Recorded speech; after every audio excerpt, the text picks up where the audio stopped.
চাঁদকে বলি তুমি সুন্দর নও আমার মায়ের মতো, গোলাপকে বলি তুমি মিষ্টি নও আমার মায়ের মতো।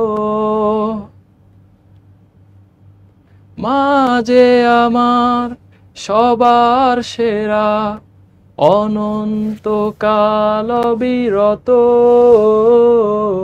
চাঁদকে বলি তুমি সুন্দর নও আমার মায়ের মতো, গোলাপকে বলি তুমি মিষ্টি নও আমার মায়ের মতো।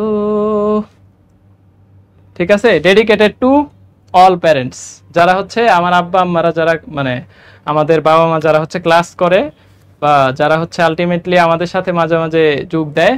আমি মনে করি যে রেসপেক্ট যদি পাওয়ার সব থেকে পৃথিবীর সেরা কেউ পাওয়ার দাবিদার হয়ে থাকে বাবা মা। ঠিক আছে, আমি এইটা সবসময় ফিল করি। তো তোমাদের আব্বা আম্মাদেরকে সবসময় এইটুকু অন্তত জায়গা দিবা যে তারা সবার উপরে, বাকি মানে মানুষদের মধ্যে, সৃষ্টির মধ্যে সবার উপরে বাবা মা। এরপরে তুমি যাকেই রাখো না কেন তোর সমস্যা নেই। প্রিয় অভিভাবকের জায়গা সবসময় এইখানে হওয়া উচিত, সবার উপরে। এরপরে তুমি বাকিদের জায়গা রাখো, সমস্যা নেই।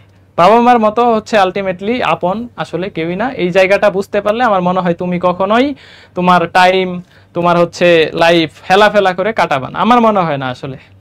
তাদের জন্য এরকম কিছু করতে হবে না যে তোমাকে কোটিপতি হইতে হবে, তাদেরকে সুখ খুশি করার জন্য তোমাকে কোটি টাকা ইনকাম করতে হবে, ডাজেন্ট মানে এটা কোনো ব্যাপার না।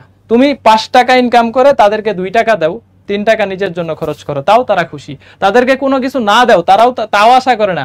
দেখবা বাবা মা তোমাদের কাছে চায় যে আমার ছেলেটা আমার মেয়েটা সুখী হোক, তাদের কোনো এক্সপেকটেশন নাই আসলে। তো যেই মানুষগুলো আমাদের উপর এক্সপেকটেশন রাখতেছে না, আমরা ভালো করলে তারা খুশি, তো তাদের একটু খুশি আমরা করতে পারি, এইটুকু তো করা উচিত, এইটুকু করা উচিত। টাটা।